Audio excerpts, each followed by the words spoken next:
Bonjour et bienvenue à ce webinaire qui porte sur l'utilisation d'instruments de garantie par les institutions de financement du développement en réponse à la crise du Covid-19. Je tiens à vous informer que ce webinaire sera enregistré. Je m'appelle Yasmine Galoul, je travaille pour Expertise France et la facilité ICR qui propose la série de webinaires dont fait partie la session d'aujourd'hui. Je serai votre modératrice aujourd'hui. Je vais commencer par présenter brièvement la facilité ICR, puis le programme du webinaire. Donc, la facilité ICR, pour Investment Climate Reform Facility, c'est une toute nouvelle facilité d'assistance technique dont l'objectif est d'améliorer le climat des affaires et de le rendre plus durable dans les pays de l'Organisation des États d'Afrique, des Caraïbes et du Pacifique. Elle est opérationnelle depuis le début de l'année. Elle est financée par le 11e Fed dans le cadre du partenariat ACP-Union européenne, par le ministère allemand du développement et de la coopération et par le British Council. Et elle est co-mise en œuvre par la GIZ, le British Council, Expertise France et SNV.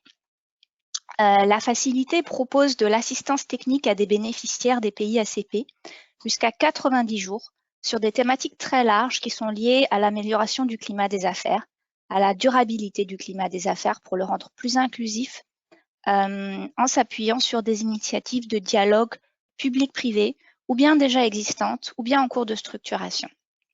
Les demandes d'assistance technique peuvent être déposées par des institutions publiques, des gouvernements, des ministères, des organisations publiques, des institutions de financement du développement, ou bien des institutions privées comme des chambres de commerce ou des coopératives issues d'États membres, ainsi que par des délégations de l'Union européenne.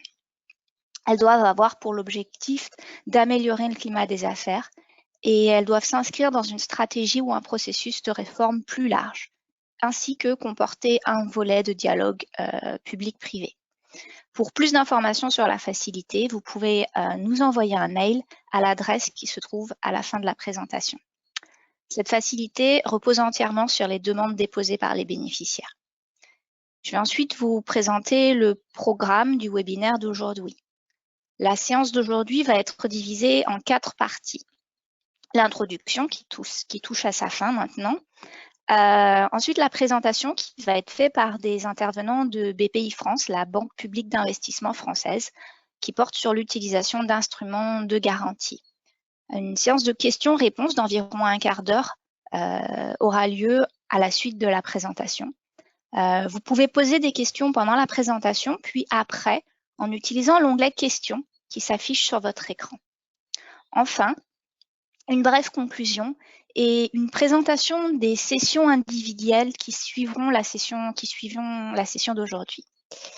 Donc j'ai assez parlé, je vais laisser la parole à Virginie Poncet et Vincent Dibetta, qui sont responsables de l'expertise internationale à BPI France. Virginie, Vincent. Bonjour. Donc je vais commencer cette présentation par une introduction sur l'impact sur l'entrepreneuriat. Next slide, voilà.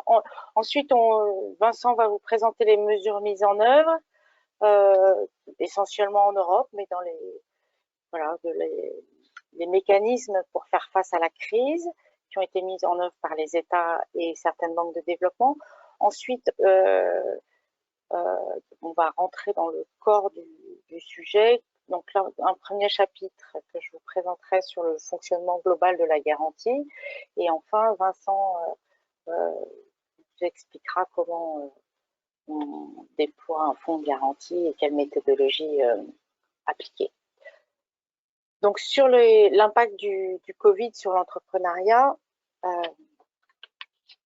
on a, c'est pas une surprise, hein, tout le monde est au courant de cet impact, de l'impact absolument massif et général du Covid sur les économies mondiales. On était sur une croissance déjà mondiale plutôt faible, hein, de 1,2% avant de rentrer dans cette crise.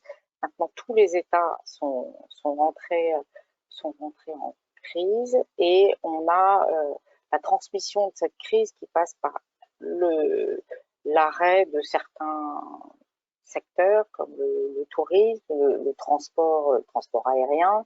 Un nombre de projets très importants aussi ont été arrêtés. L'exemple de la construction de l'oléoduc du Niger est un parmi pléthore. Et enfin, la baisse de l'activité, donc de la demande domestique, la baisse des exportations des matières premières. Tout ça a généré un phénomène de cascade qui a eu un impact très important. Et on voit bien sur le schéma d'après, de la page d'après, que la croissance lors de la crise de 2019 est demeurée quand même dans bon nombre de pays, alors qu'aujourd'hui, c'est ce qu'on voit sur la slide d'après, on voit la comparaison entre la crise, entre l'impact de la Covid, de la crise Covid sur le monde aujourd'hui par rapport à la crise de 2009. On voit bien que c'est massif par rapport à la crise de 2009 qui a été terrible, dont on a mis un temps important à se relever. Il est donc très important de trouver les moyens d'y faire face. Alors évidemment, dans cette histoire-là, les PME qui sont déjà au départ fragiles, qui ont des faiblesses structurelles, qui manquent de fonds propres, qui manquent de trésorerie très souvent, qui en plus ont assez régulièrement une gouvernance insuffisante, sont équipés d'un conseil d'administration ou de conseils tout court. Et donc, la crise du Covid, quand il faut y faire face, quand on se retrouve en face du ralentissement de l'économie mondiale, le secteur d'activité complètement arrêté, on rentre dans des défauts. Donc, on a des défauts de paiement et des faillites en cascade, bien sûr, parce que les chaînes clients-fournisseurs font que les défauts se multiplient. Évidemment, les banquiers sont donc d'autant plus réticents à financer ces PME. Et on peut voir sur la slide d'après que les banquiers eux-mêmes sont touchés. Sur la slide suivante, les banquiers eux-mêmes sont touchés. Alors, on est fin 2019, début 2020, du côté du secteur bancaire, dans une situation plus favorable que lors de la crise de 2008. Par rapport à 2008, les banquiers ont constitué des fonds propres plus importants, d'abord en réponse aux exigences réglementaires, les règles de Bâle qui ont été appliquées et déployées, même si elles n'ont pas été appliquées à la lettre. En tout cas, elles ont généré une logique vertueuse sur l'ensemble des secteurs bancaires, sur l'ensemble des régulateurs. Mais aujourd'hui, la crise est telle que le besoin de fonds de roulement des entreprises est multiplié très largement. Certaines viennent de voir 3 mois d'arrêt pur de leur activité. Donc, il y a un besoin très important. Et en plus, les pertes accumulées doivent être recouvrées. Donc ces pertes et les défauts engendrés, on imagine. Il y a eu des évaluations par la COFAS en France que on aurait une hausse des défaillances d'entreprises de 25% dans le monde, de 15% en France. Cette hausse de défaillance va évidemment impacter les banques, va impacter leurs fonds propres, et il va falloir qu'elles reconstituent leurs fonds propres dans ce contexte où elles doivent faire face à ces défaillances. Donc l'appétence du secteur bancaire pour le crédit n'est pas en passe de s'améliorer. Et malgré tout cela, les économistes prévoient un rebond. On voit sur la slide suivante. J'ai pris l'exemple de l'Afrique de l'Ouest, quelques exemples des pays de l'Afrique de l'Ouest. Si vous vous rappelez dans la slide des cartes, ces pays-là sont en prévision, ne devraient pas rentrer en récession. Néanmoins, on voit bien qu'ils ont une baisse d'activité significative sur 2020, mais les économistes prévoient une croissance qui va les ramener à un niveau d'avant-crise courant 2021 et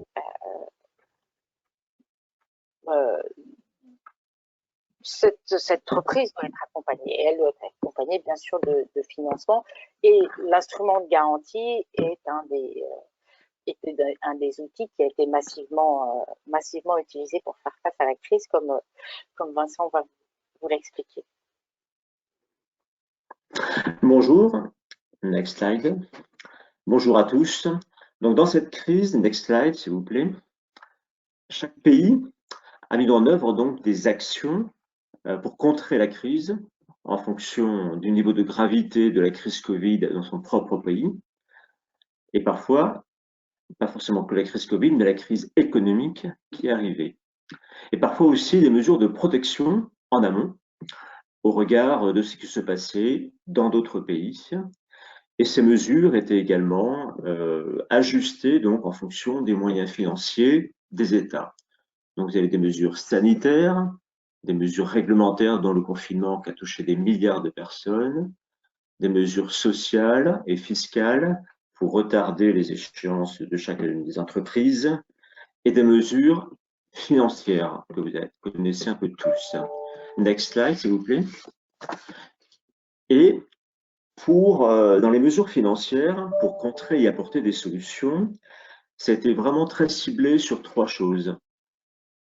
Le découvert, parce qu'avec ce choc arrêt cardiaque de l'économie, il y avait des découvertes très importantes à financer. La fragilité donc de la trésorerie, donc de la liquidité des entreprises, et continuer l'export, parce que l'export, c'est aussi un moyen important de maintenir la chaîne d'approvisionnement, puisqu'on peut ne pas être blessé ou touché par le Covid, mais être touché par toute la politique, toute la chaîne d'approvisionnement qui se coupe, puisque les pays sont interdépendants en raison de la mondialisation. Et il fallait toujours continuer. Donc, il y a eu des actions à la fois sur les sociétés exportatrices et au niveau de la garantie. Et les actions mises en place pour soulager la trésorerie des PME impactées par la crise l'ont été grâce à une très forte action pour garantir les prêts accordés par les banques privées, prêts essentiellement de trésorerie, avec des pourcentages de quotité de garantie inconnus ou peu connus jusqu'à aujourd'hui, que ça soit fait par des banques publiques dans certains pays ou par des institutions beaucoup plus larges et réduire également le coût de la garantie. Next slide. Donc vous avez quelques exemples. Sur le continent, vous avez la Caisse centrale de garantie, qui est un très bon exemple parce qu'ils ont commencé à mettre en place dès le mois de mars le Proxygène, qui porte bien son nom, puisque le Covid, c'était d'abord un problème, entre autres, un problème d'oxygénation, et qui était pour couvrir en fait les prêts de trésorerie accordés par les banques privées.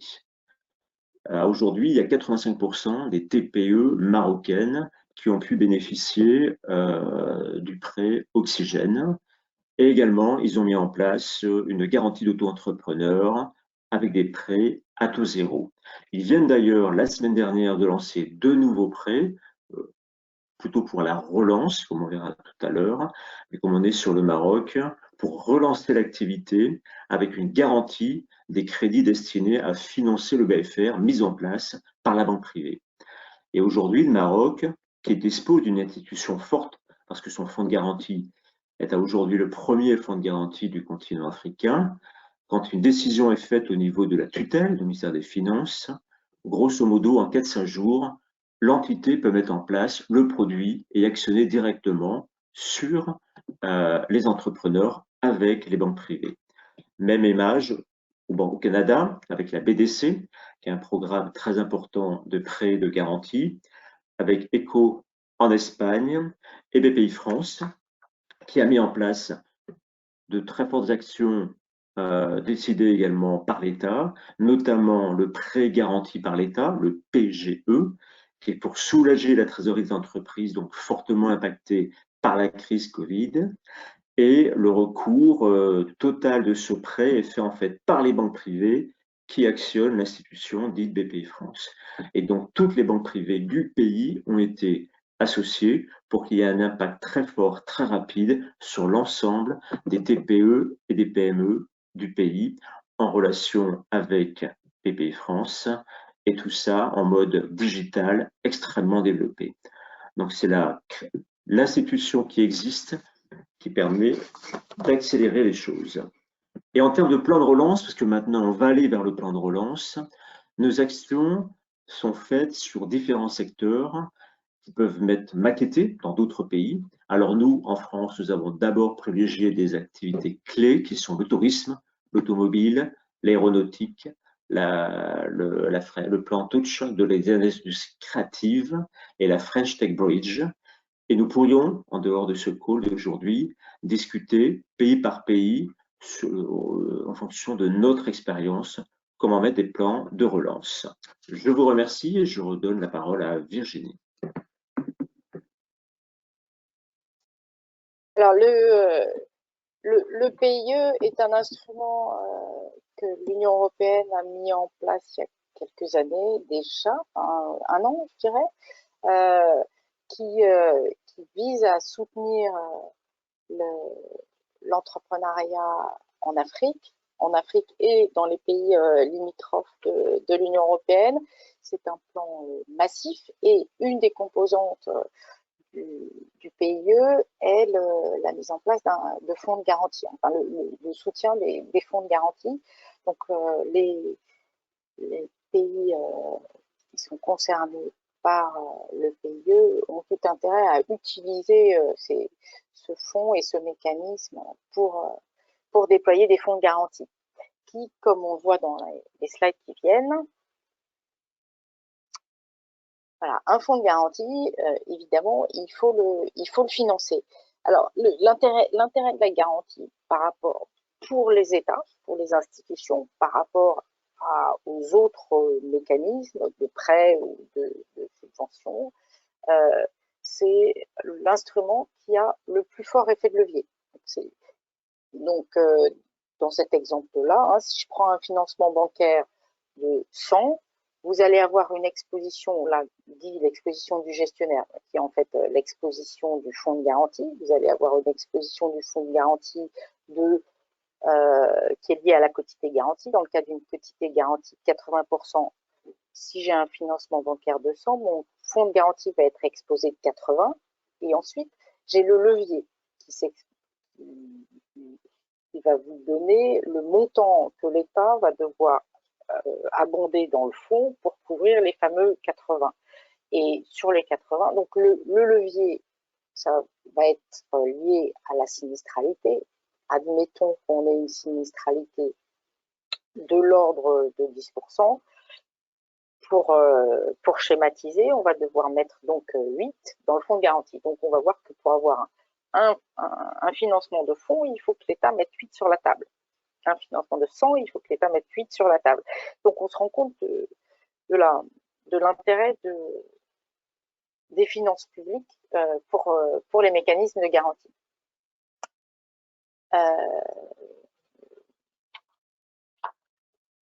Je voulais ajouter quelque chose. Oui, ces mécanismes-là, le fonds de garantie, est un mécanisme souvent subventionnel. Ces 8 que l'État met sur la table vont être dépensés pour couvrir les pertes.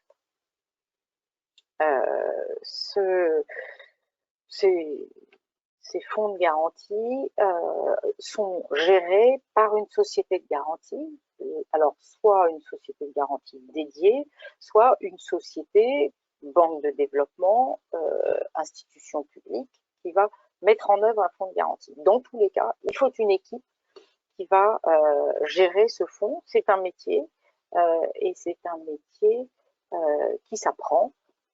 Et comme on va le voir dans les slides suivantes, il comporte un certain nombre de caractéristiques relativement complexes Voilà. Alors, cet effet de levier, il est évidemment, et cet argent que l'État va mettre sur la table, en fait, il va avoir un effet positif globalement sur les finances de l'État. Car le financement bancaire va permettre aux entreprises de développer. L'entreprise, ce faisant, va faire du profit, va recruter, va générer de la valeur ajoutée. Ça va engendrer des revenus fiscaux, de l'accroissement du PIB, des bénéfices sociaux. Et au global, les États qui mettent en œuvre des fonds de garantie sont bénéficiaires. Alors, c'est compliqué parce qu'évidemment, ce ne sont pas les mêmes lignes budgétaires. Donc, les négociations des sociétés de garantie avec les États pour abonder les fonds sont toujours un peu compliquées. Mais globalement, c'est un effet positif. Ah oui, un élément très important que je voulais ajouter, c'est que tout à l'heure, je parlais d'un exemple d'un taux de sinistralité de 10%. Dans certains fonds, en particulier sur la création, on peut aller jusqu'à des taux de sinistralité qui peuvent aller jusqu'à 20%. Au-delà de 20%, le fonds de garantie est peut-être pas l'instrument à privilégier. Il faut peut-être aller dans des instruments plus subventionnaires du type avance remboursable ou subvention pure. Voilà. Allons sur la slide suivante. Donc, le mécanisme d'une garantie, c'est relativement simple. J'ai une entreprise qui demande un prêt à une banque. La banque considère que l'entreprise est une PME qui présente beaucoup de risques. Si l'entreprise, la PME, comme c'est souvent le cas, a du mal à fournir les sûretés, les collatéraux suffisants, la banque va s'adresser au fonds de garantie, à la société de garantie pour savoir si la société de garantie couvre. La société de garantie retourne un accord sur la garantie à la banque. Vous notez bien que la société de garantie garantit la banque et non l'entreprise. Et ensuite, la banque va octroyer le prêt à l'entreprise. Le prêt avec la garantie de la banque. Sur la slide d'après, on montre le mécanisme d'indemnisation qui est alors donc j'ai une entreprise qui rentre en défaut, la banque, donc on rentre dans une phase de sinistre, la banque demande à la société de garantie de l'indemniser, et là on a deux possibilités. Soit on est en garantie à première demande, et à ce moment-là, la troisième action, c'est la banque, c'est la société de garantie qui indemnise la banque. Et ensuite, la banque gère avec l'entreprise le suivi du sinistre. Soit, comme c'est le cas chez Bpifrance, on est en perte finale. Et donc, la société de garantie attend que la banque ait fini de régler le sinistre avec l'entreprise, la mise en œuvre des collatéraux en particulier. Et à ce moment-là, la société de garantie indemnise la banque sur la base de la perte finale. Voilà, c'est les grands principes de fonctionnement de la garantie. Ensuite, donc le modèle économique du fonds de garantie, sur la slide suivante, il est le suivant. Donc, comme on le devine au travers des process précédents, la garantie s'appuie sur un fonds qui est en général doté par une instance publique. L'instance publique donc, dépense le fonds en indemnisation. Mais par ailleurs, le fonds a des ressources qui sont les commissions de garantie et les intérêts du fonds quand il est placé. Voilà. Et donc, on a je parlais du levier tout à l'heure. J'ai simplifié en disant qu'il fallait mettre 8 quand on avait 8 de pertes. En fait, le fonds lui-même, parce qu'il génère des intérêts et parce qu'il est aussi alimenté des commissions, on peut avoir une économie encore plus efficace pour le bailleur, et on peut imaginer qu'on ait besoin de mettre 4 pour couvrir 8. On arrive même dans certains cas à l'équilibre si on est dans un contexte où les placements du fonds peuvent couvrir, enfin les intérêts des placements du fonds peuvent couvrir la sinistralité. Le rythme de la sinistralité est tel que la perte arrive en général au bout d'1 an, 2 ans, et donc le fonds a le temps de travailler, peut générer des intérêts et qui permettrait de couvrir la perte. Ça, c'est des modèles qui sont extrêmement recherchés par les bailleurs. La Banque mondiale, par exemple, considère qu'il faut que les fonds soient autosuffisants. Ça dépend d'un contexte financier très particulier, d'une sinistralité faible et donc du contexte économique également. Nous, en France et dans la plupart des fonds de garantie européens, en tout cas, les fonds sont subventionnels. Les intérêts et les revenus du fonds de garantie ne suffisent pas à couvrir la sinistralité. Et nous préconisons que l'État, de toute façon, s'implique, que les bailleurs s'impliquent dans le fonds de garantie en subvention qui permet un effet d'entraînement plus fort. On peut voir la slide suivante. Voilà, donc les sources de revenus du fonds de garantie. Alors, je distingue bien ici, c'est là que ce schéma est intéressant, je distingue le fonds de garantie de la société de garantie. Il faut que la société de garantie ait son équilibre financier et le fonds de garantie le sien. Donc, les ressources sont, comme je l'indiquais, les fees, donc les commissions qui sont versées par la banque, et les produits financiers générés par le fonds. Et en fait, pour construire un équilibre, on est en permanence, quand on dessine un fonds de garantie, Vincent va en parler dans un instant, on est en permanence entre l'équilibre sur à qui sont versées les commissions, à qui sont versés les produits financiers. Donc, logiquement, les commissions et les produits financiers reviennent au fonds de garantie, mais il faut aussi que la société de garantie soit équilibrée, donc on va reverser une partie de ces produits financiers et de ces fees à la société de garantie. Alors, dans l'exemple de BPI France, on est sur du 10%. On a 90% des commissions et des produits financiers qui sont reversés au fonds de garantie et 10% à BPI France pour sa gestion. Selon les cas, on peut être dans un mécanisme tout à fait inverse. On peut avoir besoin, et en particulier dans les cas des sociétés de garantie jeunes qui se créent, on a besoin de reverser 90% des commissions et des produits financiers à la société de garantie pour financer son fonctionnement. Ça, c'est le business plan qu'il faut construire en phase de création qui permet de définir ce levier, cet équilibre qui s'ajuste, qui peut s'ajuster au fil des années. Et ensuite, évidemment, les coûts principaux, c'est les paiements des garanties aux banques. Sur les prochaines slides, on peut voir l'ensemble des caractéristiques de la garantie. Donc, ce fameux équilibre, donc les États sont toujours bien sûr avares de leurs ressources, et donc il faut toujours trouver un équilibre entre la protection de ce fonds de garantie qui est toujours insuffisamment doté, bien sûr, et la capacité à faire, et la volonté d'entraîner l'économie et les banques à faire plus. Donc, on joue en permanence sur l'additionnalité. Il faut octroyer la garantie quand elle est nécessaire. Enfin là, si la banque peut se débrouiller toute seule, on évite de donner de la garantie. On évite de prendre du risque trop élevé.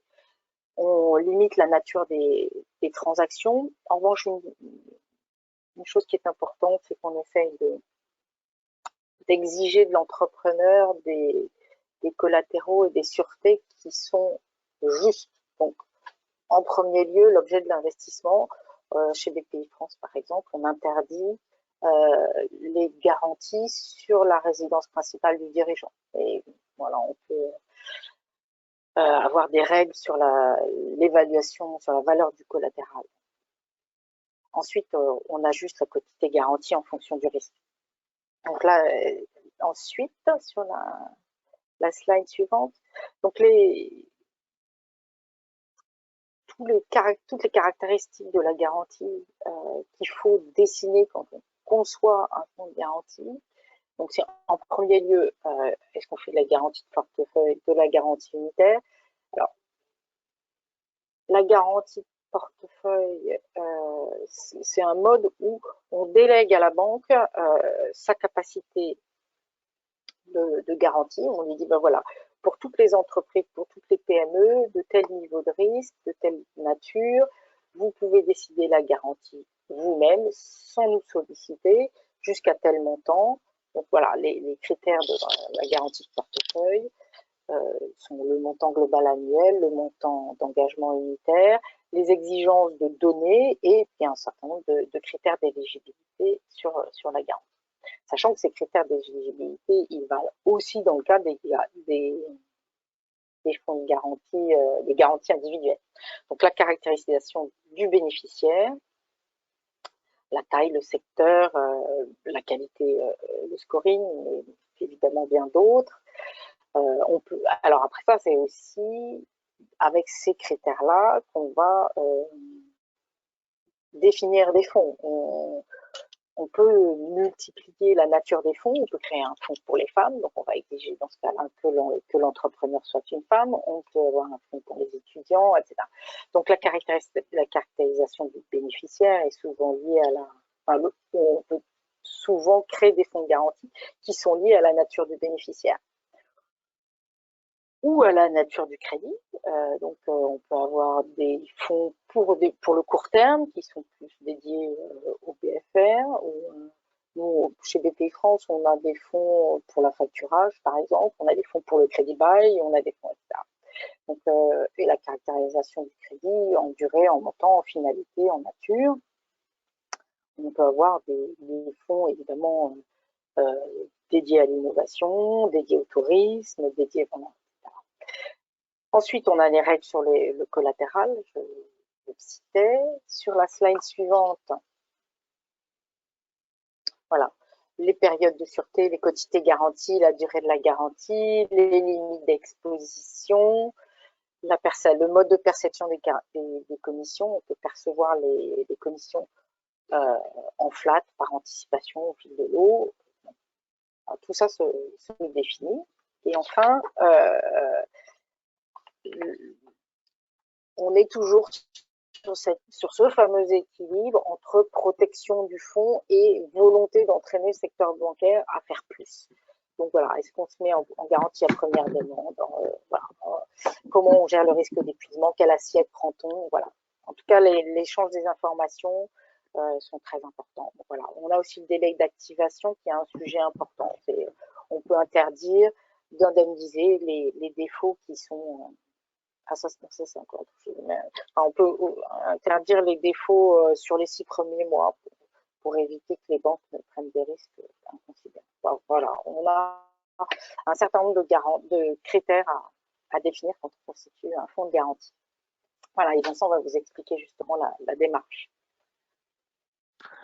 Merci. Et qu'on le soit touché ou pas par la crise Covid, tout le monde va être touché par la crise économique et qui va être longue à se résorber, surtout qu'on rentre dans une conjoncture de plus en plus complexe. Et la réponse au Covid, c'est vraiment l'emploi. L'emploi parce que l'économie est très touchée et l'emploi permet également de stabiliser les populations. Et le sujet qu'on avait avant, c'est comment faciliter l'accès des TPE au crédit bancaire. Cette question, elle est encore plus importante aujourd'hui avec la crise Covid, avec l'impact très fort sur l'économie. Et on voit dans nos économies, partout dans le monde, les pays qui ont déjà des outils comme des sociétés de garantie peuvent mettre en place des réponses rapides pour leur économie. Ceux qui n'ont rien, eh ben, c'est beaucoup plus dur d'aider son économie au sens des entrepreneurs, la force vive des pays. Next slide, s'il vous plaît. Donc, les fondamentaux pour réussir la création d'une société de garantie de prêt, c'est d'abord un partenariat étroit avec l'écosystème.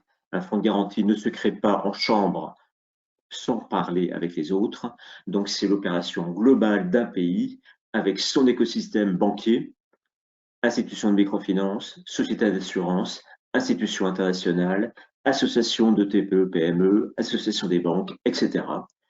C'est deuxièmement une parfaite gouvernance, la responsabilité, l'obligation de rendre compte, l'équité, l'indépendance du fonds de garantie pour sa crédibilité, l'intégrité, donc la primauté de l'intérêt collectif sur l'intérêt individuel, et le parti pris de l'action. Pourquoi? Parce qu'un fonds de garantie, on le voit dans les pays où il y en a, ça sert un peu d'effet de boule de neige qui va entraîner tout le monde dans la bonne voie. C'est également la parfaite maîtrise du risque PME, parce que ce n'est pas une caisse d'enregistrement, un fonds de garantie, c'est un double regard avec le banquier, donc c'est un partenaire du banquier. Et chose essentielle, c'est la capacité à indemniser la banque en cas de défaillance de l'emprunteur. La banquier, s'il n'a pas la garantie, s'il n'a pas la confiance que demain il y aura encore la lumière dans le fonds de garantie et de la ressource pour le payer, il n'apportera jamais un dossier. Et enfin, va de pair avec un fonds de garantie, c'est la capacité à rendre un dossier bancable, qui est une chose essentielle et soulignée par toutes les institutions internationales et banquiers, et donc ça doit être fait en parallèle. Next slide. Donc, les quelques grands principes dans la création d'une société de garantie, c'est qu'elle doit permettre son développement donc en optimisant les ressources publiques et privées. C'est ça qui va faire sa force, dans une dynamique donc de performance et de capacité à gérer également d'autres fonds spécialisés qu'on pourrait développer. Donc, dans le schéma idéal qu'on pourrait préconiser, mais c'est d'un pays à un autre, c'est des sociétés de droit privé avec l'État en pourcentage mais le plus faible possible et d'autres actionnaires tels que banques, IMF, sociétés d'assurance, voire institutions internationales pour aller vers une société de garantie de droit privé digne de ce nom avec un agrément, puisque dans tous ces pays, selon la région, un agrément d'établissement financier qui sera demandé donc à l'instance concernée, BCAO, COPAC, etc. Et cette structuration de fonds donc, permet une gouvernance conforme aux normes internationales qui sont un conseil d'administration représentant les actionnaires, un comité d'audit et un comité des risques. Deuxième point aussi, c'est répondre aux exigences de transparence des actionnaires. Et c'est pour ça que c'est important d'impliquer en tant qu'actionnaire des banquiers et des institutions pour qu'elles puissent participer à une approche équilibrée donc des orientations du fonds de garantie en étant actionnaire de la société de garantie. Également, de pouvoir disposer d'une visibilité meilleure pour avoir confiance dans cette société de garantie et lui apporter des dossiers. Enfin, deux autres points, c'est privilégier l'indépendance. Un fonds de garantie doit être indépendant parce qu'il doit travailler avec l'ensemble de l'écosystème pour avoir un effet levier maximum. Donc, un fonds de garantie n'est pas logé dans la ressource financière d'un fonds de garantie n'est pas logé dans une banque privée parce que ça serait trop ciblé sur une banque. C'est indépendant, d'où actionnariat privé et public, et pour maximiser les ressources et travailler avec l'ensemble des partenaires bancaires et jouer son effet de levier.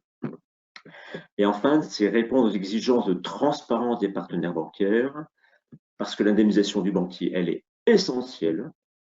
Et donc, ça joue sur tout le processus d'études, décision et de contentieux qui doit être travaillé main dans la main avec les banquiers avant de créer le fonds de garantie pour que ça soit très fluide le jour où ça arrive. Et c'est ainsi que se crée la confiance. Sans confiance, le fonds de garantie n'existe pas. Next slide. Donc, on peut dire qu'il y a 10 grandes étapes pour créer une société de garantie. Et la première, c'est l'étude de marché. Et l'étude de marché, elle est essentielle parce que la clé de voûte d'un projet de création d'une société de garantie repose sur la confiance. Confiance qui se construit par le dialogue, la concertation et l'adhésion à une vision partagée. Donc, ça se fait ensemble, avec les institutions, avec les banques privées, avec les fédérations professionnelles. Et l'étude de marché, c'est rencontrer l'écosystème. C'est rencontrer l'écosystème pour expliquer à chaque partenaire c'est quoi un fonds de garantie, parce qu'en principe, il y en a un par pays, et en fait, on ne sait pas forcément ce que c'est un fonds de garantie et l'effet de levier que ça peut apporter. Travailler ensemble pour savoir comment on pourrait demain faire des choses ensemble, et recueillir auprès des banques privées et IMF comment elles travaillent avec les banques, comment elles travaillent avec les PME, qu'est-ce qu'une PME, est-ce qu'il y a des salariés spécialisés en TPE-PME, est-ce qu'il y a un système d'information en TPE-PME, est-ce qu'il y a une offre TPE-PME, combien de dossiers étudiés, combien de dossiers décidés, combien de dossiers mis en œuvre, combien de dossiers contentieux, combien de dossiers remboursés.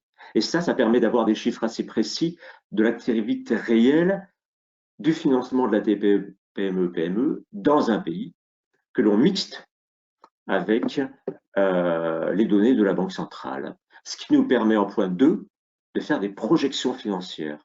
Les projections financières, ça vous permet par rapport à une croissance de l'activité de crédit qui seront garanties, et bien de savoir, parce qu'il y aura toujours des contentieux, de combien on aurait besoin de ressources financières pour pouvoir avoir un fonds de garantie équilibré pendant X années. Et nous, on préconise qu'à une société de garantie, le jour de l'ouverture, où on coupe le ruban, que le fonds de garantie soit doté de ressources financières couvrant au moins 10 années d'exploitation de l'activité de société de garantie. Parce que le jour où un banquier apporte un dossier en 2020, par exemple, peut-être que le contentieux aura lieu en 2023, et le temps de récupérer les différentes garanties, on arrivera à 2026. Et le banquier, en apportant un dossier en 2020, il a besoin de savoir qu'il y a des ressources financières en 2026 pour le payer. Le schéma juridique, il va être très variable en fonction des régions et des montages que l'on peut faire. La demande d'agrément, importante, qui se fait en principe suite à un décret du gouvernement et la nomination du DG, la société de garantie. Et ensuite, tout un travail pendant les demandes d'agrément en cours sur les processus métiers, d'études et décisions, mise en place, contentieux, qui se montent avec les banques privées, avec les IMF, et non pas dans son bureau enfermé. C'est comme ça que ça permet d'avoir des systèmes, des process métiers fluides, pertinents, crédibles, avec de la confiance, et que le jour où on apportera un dossier, ça sera logique. Et faire en sorte que quand on veut financer un camion, que toutes les banques disent pour financer un camion quels sont les documents dont on veut, quand on fait financer un entrepôt, de quoi on a besoin, pour qu'il y ait une unicité et que la société de garantie favorise l'unicité de l'action des banquiers. Et puis l'outil de cotation de risque, ça c'est très important. C'est comment coter le risque de la TPE-PME quand on a plusieurs bilans ou quand des bilans sont faux. Donc la force de Bpifrance, c'est l'outil de cotation de risque très développé qu'on a maquetté pour différents pays à l'étranger, continent africain, l'Eurasie, la Russie, etc. Sur les questions qu'on se pose, même si on n'a pas de bilan, toutes les questions pour retrouver le chiffre d'affaires, retrouver la rentabilité et en fait coter chaque entreprise. Et chaque entreprise va donner donc ensuite une cotation sur l'ensemble du portefeuille, ce qui va permettre de rassurer et la tutelle et ceux qui apportent de la ressource financière et les institutions financières, savoir quelle est la valeur du portefeuille de la société de garantie et de combien elle a besoin encore pour avancer. Et puis après, on enchaîne sur la levée de fonds pour que les ressources financières soient présentes lors de la création et de l'ouverture des garanties, le recrutement des équipes, la formation et le lancement des équipes. Next slide. Donc, il faut faire très simple quand on crée une société de garantie. Après, on peut aller dans le détail après 2-3 ans d'exercice. Mais essentiellement, c'est la garantie unitaire ou au cas par cas et la garantie portefeuille. Mais la force d'une garantie nationale, c'est la garantie unitaire pour aller garantir toutes les TPE-PME qui ont des difficultés à aller vers d'obtenir un crédit bancaire et que sans la garantie, elles ne peuvent pas le faire. Avec un taux de couverture grosso modo de 50%, et puis un règlement de la garantie en 2 temps. D'abord, un peu comme fait Harris également, de l'AFD, à l'entrée en contentieux, 50% pour les banques, et solde à de la créance à la fin des recours, ce qui permet d'avancer. Next slide. Donc, en conclusion, cette garantie, c'est la confiance. La confiance, c'est avoir de la ressource financière qui donne de la visibilité et de la lisibilité à l'ensemble de l'écosystème. Ça permet d'avoir un vrai effet levier et c'est un retour sur investissement pour l'État parce que ça va générer des hommes et des femmes qui travaillent, qui achètent, qui mangent, qui ont une voiture, qui ont un logement et dans les entreprises qui grandissent, qui se développent, qui payent des taxes et c'est le retour du schéma virtuel, vertueux comme l'a décrit tout à l'heure Virginie. Et next slide. Il y a une étude de BPI France qui vient de sortir juste vendredi dernier, donc elle est toute fraîche, sortie du four. Elle est intéressante parce qu'elle couvre 10 années en France, de 2007 à 2017, auprès de 470 000 TPE, PME, qui montre que le fonds de garantie, les banques commerciales françaises ont surtout mobilisé la fonds de garantie pour des cibles à risque, par exemple, pour les entreprises en création, 40% de bénéficiaires sont d'anciens demandeurs d'emploi et 48 étaient d'anciens bénéficiaires de minima sociaux. C'est des exemples qu'on peut très bien retrouver à l'étranger et dans les fonds de garantie qu'on a fortement développés au Maghreb, notamment Algérie, Tunisie et Maroc, on retrouve l'effet levier maintenant. Un impact très significatif sur l'investissement et l'emploi. On voit très bien dans cette étude, qu'on pourrait toujours vous communiquer, qu'une entreprise qui a obtenu un prêt, une garantie d'une société de garantie va plus facilement aller vers la croissance, donc le développement. Donc, on protège l'emploi, on crée de l'emploi et on fait de la croissance. Et enfin, dispositif, combien ça coûte? On peut toujours dire, mais c'est un coût, d'accord, c'est un coût, mais c'est un coût qui rapporte. C'est un coût qui rapporte. Alors en France, un coût pour créer ou sauvegarder un emploi, c'est grosso modo 2008 à 3 500 euros. Ça peut paraître beaucoup, mais le coût d'une entreprise qui chute, de chômeurs, de dégradation des conditions sanitaires et autres, c'est 10 fois plus élevé que ce coût. Donc en fait, c'est le véritable effet de levier et le cercle vertueux de l'économie, du fonds de garantie, de financer par un coût économique, par un coût d'investissement par l'État, une aide qui rapporte. Et pour les entreprises de plus de 3 ans, 1 euro de dotation sur le fonds, par exemple, développement, permet d'accroître le stock de capital productif d'environ 26 euros. Donc ça, c'est des éléments. Donc voilà quelques éléments sur cette présentation aujourd'hui avec Virginie Poncet et à la fois répondre à des questions à vous ou peut-être entamer des relations one-to-one en dehors du webcam de ce jour. Merci beaucoup.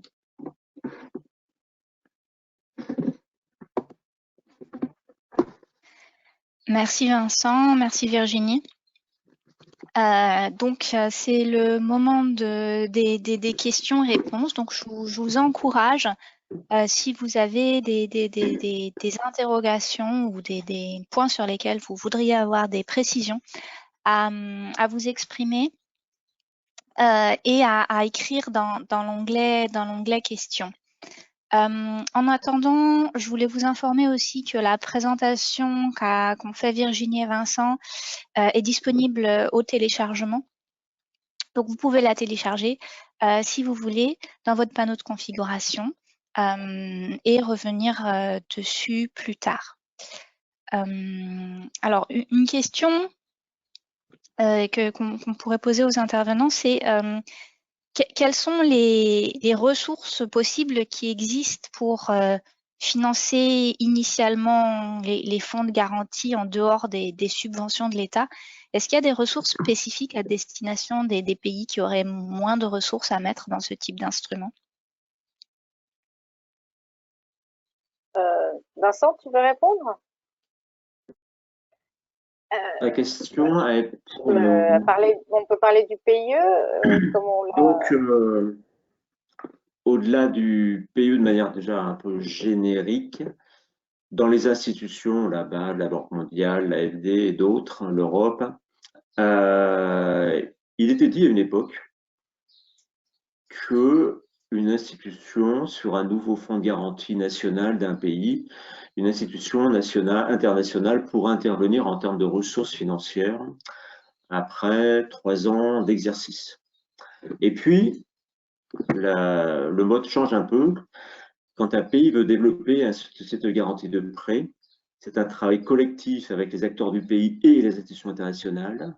Et si un fonds de garantie est mené, est monté, est construit dans les règles de l'art, de gouvernance, etc., comme on a vu tout à l'heure, eh bien, il est intéressant, et je pense qu'il y a de plus en plus d'institutions qui sont ouvertes à cela dessus, qui est la ressource dès l'origine. Parce que dès l'origine, ça va permettre de se développer, de croître et d'avancer. Et alors, le plan spécifique qui est développé aujourd'hui par l'Europe, dont a parlé Virginie tout à l'heure, je pense que c'est une bonne chose qui permettrait d'accroître. On voit qu'avec la crise, c'est toujours avec la crise qu'on voit l'intérêt que chaque pays soit doté de ses propres institutions pour financer son économie, notamment un fonds de garantie. Alors, quand on n'en a pas, eh ben, on n'a pas les moyens de répondre à la crise. On peut décaler le paiement des impôts, on peut décaler certaines activités comme ça, mais 3 mois après, le problème est toujours là. Et donc, les pays qui ont des sociétés de banque de développement et de sociétés de garantie bien assis, sont en capacité de répondre vite, de faire face à la crise, de faire du rebond et de continuer. Parce que la crise que nous connaissons aujourd'hui, elle est majeure et elle n'est pas près de s'arrêter, elle sera encore pire. Donc, il y a une volonté et des institutions internationales, on sent en discutant avec eux, de pouvoir intervenir au niveau de la ressource financière dès le début, dans des discussions que nous avons dans différents pays du continent africain notamment. Alors, je peux compléter ce que dit Vincent ou préciser. Ce qu'on constate, c'est qu'effectivement, les institutions internationales, Union européenne, BAD, Banque mondiale, AFD, sont intéressées par la constitution de fonds de garantie et sont assez volontaires pour contribuer. Maintenant, la création de la société de garantie, c'est à l'État de faire cet effort de la création de la société de garantie. Les institutions internationales peuvent apporter du soutien en assistance technique pour créer cette société, mais l'État doit à minima apporter la ressource financière pour la création de la société. Donc, le capital, la conception de la société, l'apport en ressources humaines. Donc, il y a quand même de toute façon un effort de l'État au départ.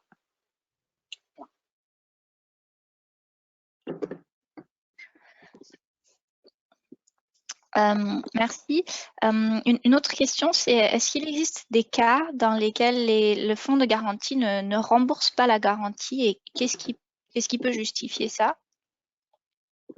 Oui, les sociétés de garantie qui marchent, qui sont crédibles, c'est celles qui ont une bonne gouvernance, une excellente gouvernance, qui sont dotées de ressources financières qui correspondent aux besoins du pays et qui ont des process métiers pertinents qui ont été construits avec les banques et l'écosystème avant la création du fonds. Tous les échecs de sociétés de garantie, quel que soit le continent, c'est quand on a oublié la gouvernance, on a oublié de travailler avec l'écosystème, on a oublié de mettre de la ressource financière et on a oublié de mettre des gens compétents. Voilà, donc les seuls cas, alors chaque fois qu'on a les éléments clés de la réussite qui sont réunis, ça marche. Voilà, donc il y a beaucoup de cas de sociétés garanties qui fonctionnent. Et c'est un travail de longue haleine avec les banquiers, les IMF. C'est un travail main dans la main. C'est un partenaire. Un banquier est un partenaire. C'est le client et c'est le partenaire. C'est essentiel. En fait, et ceux qui l'oublient échouent. Voilà. Oui, et d'ailleurs, c'est le schéma que Vincent décrivait d'un paiement de la garantie, d'une indemnisation de 50% tout de suite, dès le démarrage du sinistre. C'est un principe qu'on a cherché à développer sur la base du modèle marocain, parce qu'on a constaté que certains fonds de garantie, effectivement, étaient en échec à cause de la difficulté à rembourser la banque. Ça a été le cas en Afrique du Sud, notamment. Le fonds est arrivé quasiment à s'arrêter parce que le mode de remboursement était un remboursement en perte finale. En France, la perte finale, on a des tribunaux qui fonctionnent très bien. Une procédure judiciaire, ça dure 2 ans. Donc, au bout de 2 ans, la banque a fini le règlement du sinistre et Bpifrance rembourse. Donc là, comme le disait Vincent, la confiance qui doit s'établir entre le banquier et le fonds de garantie peut s'établir. En Afrique du Sud, les procédures judiciaires n'arrivaient pratiquement, enfin en tout cas rarement au bout. La réalisation d'un collatéral quand on a un manque de cadastre, donc de valorisation d'un bien immobilier et quand il s'agit de collatéraux immobiliers, mais sur les collatéraux mobiliers, s'il s'agit d'un camion, là les collatéraux disparaissent assez facilement et on n'arrive jamais au bout de la procédure judiciaire. Donc le fonds de garantie n'est pas en mesure d'entrer en indemnisation de la banque puisqu'on est en perte finale. C'est comme ça qu'on est arrivé sur le modèle marocain. Le Maroc a mis ça en place très vite. Ils ont eu à faire face à ce même problème et ils ont décidé d'indemniser à hauteur de 50% tout de suite et les 50% restants à la fin de la procédure. Dans certains cas où on sait que la procédure aura du mal de toute façon à aller à son terme, on est même sur des propositions de 50% à l'entrée en sinistre et 50% au bout de 2 ans. Mais on voit très bien qu'en Tunisie, par exemple, le fonds de garantie a ce même problème et est en train de perdre la confiance des banquiers et ils sont en train de créer des fonds de garantie qui sont sur un modèle très différent, avec justement une indemnisation plus rapide pour générer la confiance. Parce que si le fonds de garantie, il doit soutenir les banques, mais c'est vrai aussi qu'il ne vit que parce que les banques font appel à la garantie. Donc c'est un équilibre et on doit rentrer dans un mode win-win. Et si le fonds de garantie est trop protecteur de ces fonds, justement, on peut arriver à l'échec. Merci Virginie. Une dernière question qu'on a, c'est est-ce que vous avez en tête, l'un ou l'autre, des pays où il serait pertinent aujourd'hui de créer un fonds de garantie où un tel fonds n'existe pas et où les conditions préalables à la création d'un fonds seraient réunies, mais où le fonds n'existerait pas encore? Il y en a, alors sur le continent africain, pour ne parler, et ACP, puisque aujourd'hui c'est le ACP. Donc sur le continent africain, on négocie actuellement avec différents partenaires, car on se suit toujours avec des partenaires locaux. Nous, on apporte notre expertise métier. Alors, Côte d'Ivoire. La Côte d'Ivoire, très important, puisqu'il faut développer le secteur TPE-PME qui ne bénéficie pas de fonds de garantie aujourd'hui. La Guinée, qui veut faire un capacité décret il y a 15 jours pour dire maintenant, oui, on veut développer une société de garantie de prêt. Le Gabon, qui maintenant va lancer bientôt un appel d'offres restreint pour développer cette garantie de prêt. Et puis, il y a des pays qui ont des sociétés de garantie, mais qui n'ont pas l'ampleur, le volume pour pouvoir grandir. Donc, elles doivent être aidées, accompagnées pour grandir en termes de gouvernance et de ressources financières. Donc, bien comprendre c'est quoi le besoin du pays et de quelles ressources financières elles auraient, parce que tant qu'il n'y a pas le jus financier, on ne peut pas vraiment garantir. Et puis, beaucoup de pays n'ont rien. Et la Covid accélère la réflexion que oui, une société de garantie est une bonne chose parce que c'est finalement quelque chose, entre guillemets, qui est relativement facile à créer par rapport à une banque de développement, qui peut avoir un effet de levier. En 2-3 ans, on voit l'effet de levier se marquer. Et quand on fédère tout, on le voit, nous, déjà, BPI France, tout simplement ce qu'on a fait à l'époque. Il faut savoir qu'il y a 20 ans, c'était pas du tout, BPI France n'était pas rayonnant comme ce que nous faisons il y a 20 ans. C'est-à-dire, un fonds de garantie, il va fédérer. Ce fonds de garantie, il est au milieu.